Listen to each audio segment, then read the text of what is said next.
क्या कभी आपके साथ ऐसा हुआ है कि आपकी ज़िंदगी अचानक बदलने लगी? कभी बिना कारण कोई बड़ी ज़िम्मेदारी आपके कंधों पर आ गई? कभी आपको लगा कि कोई अदृश्य शक्ति आपको किसी महान उद्देश्य की तरफ धकेल रही है? अगर हाँ, तो यह एक दैवीय शक्ति जो आपको जन कल्याण के लिए चुन चुकी है। दैवीय शक्ति जब किसी साधक को अपने कार्य के लिए चुनती है, तो वो सीधे शब्दों से नहीं कहती, बल्कि कुछ अनुभव देती हैं। आज हम उन्हीं 10 विशेष अनुभवों के बारे में विस्तार से जानेंगे, जो बताते हैं कि आप चुने गए। वीडियो में आगे बढ़ने से पहले अगर आप शिव कृपा पर पहली बार आए हैं तो चैनल को सब्सक्राइब कर लीजिए। वीडियो अगर आपको अच्छी लगे तो आप वीडियो को लाइक जरूर करिएगा। चलते हैं अपने वीडियो की तरफ। सबसे पहला संकेत, अचानक जीवन का उद्देश्य बदलना।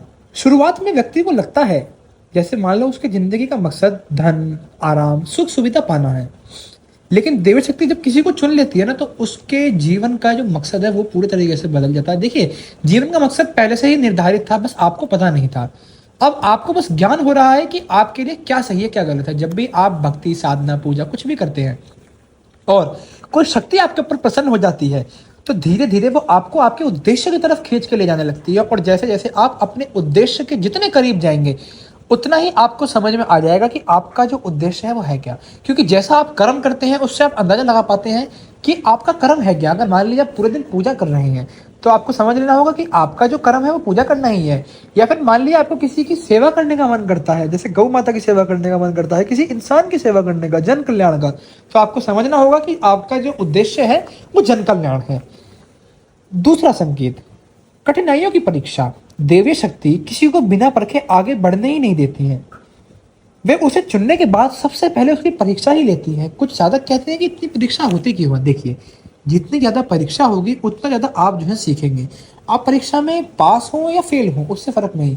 अगर आप पास होते हैं तो बहुत अच्छी बात है, अगर आप फेल होते हैं तब भी आपने उससे कुछ सीखा। बस शक्ति आपको कुछ सिखाना चाहती है, पास या फेल से उसको मतलब नहीं, वो चाहती है कि आप कुछ सीखे। अचानक कठिनाइयां आने लगती हैं, करीबी दूर हो जाते हैं, पैसे की कमी, मानसिक तनाव, यह सब बहुत ज्यादा बढ़ जाता है। देखिए, लेकिन ये जो कठिनाई है आपको गिराने के लिए नहीं, बल्कि आपको मजबूत बनाने के लिए होती है। शक्ति चाहती है कि उसका जो साधक है वो इतना मजबूत हो कि वो हर प्रकार की दुविधा को झेल सके। बात करते हैं तीसरे संकेत की, आंतरिक शक्ति का जागरण। धीरे धीरे आप अपने अंदर एक नई शक्ति का उद्देश्य महसूस करते हैं। वो शक्ति डर को खत्म भी करती है, मन को स्थिर भी करती है और आपके असंभव कार्य को करने की क्षमता भी देती है। जो चीज पहले आपको बहुत ज्यादा मुश्किल लगती थी, कुछ भी कार्य करने में आपको डर लगता था, आपको ऐसा लगता था कि मैं ये काम कर ही नहीं सकता, अब आप ही वो होते हैं जो बार बार इस काम को कर जाते हैं और आपको पता भी नहीं लगता। आप समझ जाते हैं कि ये शक्ति आपकी नहीं, किसी अदृश्य देवी शक्ति का आशीर्वाद है जो आपको मिला है, जिसकी मदद से आप जो है अपने अंदर एक आंतरिक शक्ति को महसूस भी करते हैं। चौथा संकेत, अनजानी प्रेरणाओं का मिलना। कभी अचानक किसी काम की प्रेरणा मिलती है, कभी किसी की मदद करने का मन करता है, कभी लगता है कोई आपके अंदर से कह रहा है ये करो, यही तुम्हारे लिए सही है।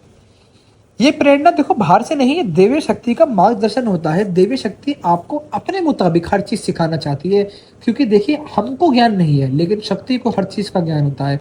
शक्ति आपको ऐसा बनाना चाहती है जैसा उसको पसंद है। आपको शक्ति के कहे में चलना है। जब तक आप शक्ति के कहे में चलते हैं, आप एक सज्जन व्यक्ति बनेंगे, बहुत ज्यादा ज्ञानी बनेंगे और बहुत ज्यादा शक्ति भी आपको जो है प्राप्त होती चली जाएंगी। पांचवा संकेत, लोगों की तकलीफ को गहराई से महसूस करना। कि अब आपके अंदर जो है करुणा बहुत ज्यादा बढ़ जाती है। आप किसी गरीब को देखकर आपका जो मन भर आता है, किसी दुखी की आंखें देखकर आपकी नींद उड़ जाती है। आपके अंदर जब करुणा बढ़ जाती है तो आप दूसरों का दुख जो है समझने लग जाते हैं। पहले जो आप किसी का दुख नहीं समझ पाते थे, आपको अपने ही दुख की पूरे दिन जो है चिंता रहती थी। अब वहीं पे क्या होगा, अपना दुख भूल के दूसरों के दुख में आपका जो है बहुत ज्यादा ध्यान हो जाएगा। ये करुणा अब सामान्य नहीं है, ये दैवीय शक्ति की छाप होती है जो आपको जन कल्याण के लिए संवेदनशील बना रही है। और जैसा शक्ति आपको सिखाती जा रही है वैसा आपको करते जाना है।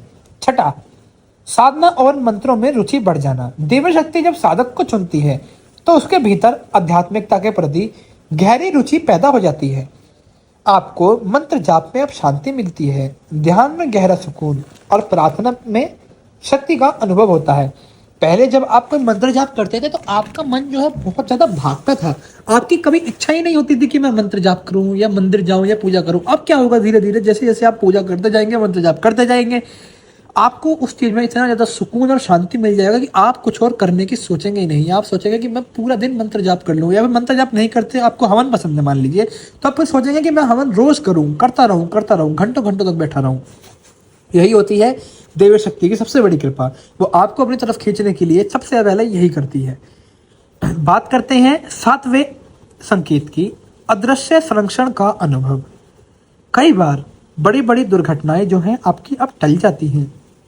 आपको ऐसा लग सकता है कि बहुत बड़ी दुविधा हो जाती है अगर मैं वहां पे चला जाता। मान लीजिए आपको किसी कार्य के लिए जाना था और आप किसी कारणवश वहां पे नहीं जा पाए, कुछ आपको किसी जगह पर जाना था, किसी से मिलना था या कुछ खाना था मान लीजिए, और आप बाद में देखते हैं कि उसमें कुछ गिर गया था, या फिर मान लीजिए जहां आप गए हैं वहां पे आपका बहुत ज़्यादा भारी संकट हो सकता है। आप मान लीजिए कहीं जाने वाले थे लेकिन आप गए नहीं, बाद में आप देखते हैं वहां पे किसी का एक्सीडेंट हो गया, तो फिर आप उस शक्ति को नमस्कार करते हैं जिसने आपको जाने नहीं दिया, क्योंकि शक्ति हमेशा अपने भगत की रक्षा करती है। शक्ति कभी ये नहीं चाहती कि उसके भगत के ऊपर कोई भी हानि आए।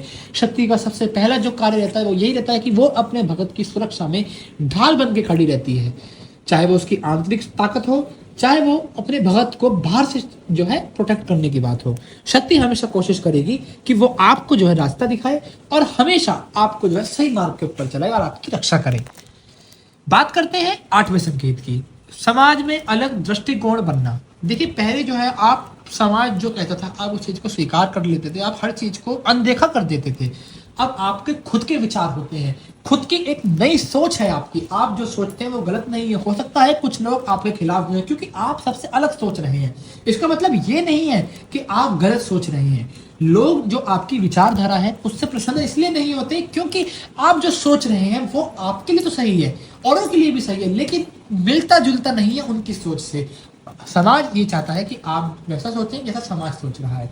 अगर आप अलग सोचते हैं तो हो सकता है कि लोग आपसे जो है नफरत करें, आपको कुछ भला बुरा भी बोले, लेकिन आपको पता होता है, आपके अंदर एक आत्मविश्वास होता है कि जो मैं बोल रहा हूं, जो मैं सोच रहा हूं, जो मेरी विचारधारा है वो बिल्कुल भी गलत नहीं है, क्योंकि आपके अंदर जो शक्ति है उसने आपको एक ऐसा भरोसा दिलाया हुआ है कि जो आप बोल देंगे बिल्कुल सही होगा। और कहीं ना कहीं साधक को भी इस चीज का ज्ञान हो जाता है कि वो जो बोल रहा है वो उसके वचन है ही नहीं, ये उस शक्ति के वचन है जो उसके अंदर विराजमान हो चुकी है।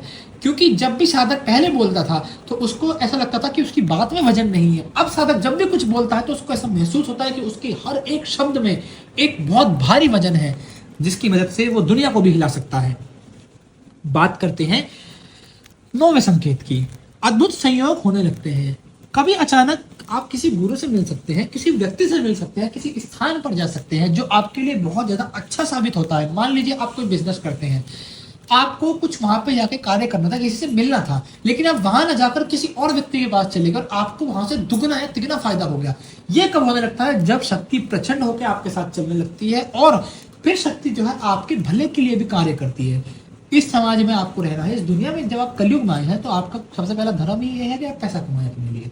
तो जब आप पैसा कमाते हैं तो शक्ति भी आपकी उसमें जो है मदद करती है। केवल आपको जो है सच्चे मार्ग पर चलना है, धर्म के साथ आगे बढ़ते जाना है, पीछे फिर आपको मुड़कर नहीं देखना है, धर्म के विरुद्ध जाकर आपको कुछ नहीं करना है। कभी कोई ऐसा अनुभव आपके साथ हो सकता है जो आपको सही राह दिखा दे।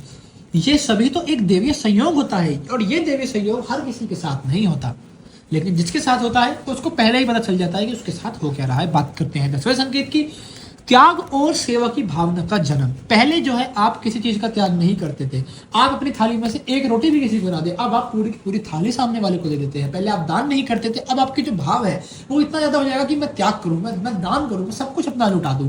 ऐसी भावना भी आपके अंदर आने लगेगी। जब भी आप किसी बुजुर्ग को अब आप देखते हैं तो आपका एक अंदर से भाव उठता है कि मैं सेवा करूं। मान लीजिए कोई आपके घर में ऋषि आए, ऋषि मुनि आए, कहीं पे आपको कोई पंडित मिल गए, तो आपके अंदर से इच्छा होगी कि मैं इनकी बहुत ज्यादा सेवा करूं। ये क्यों होता है?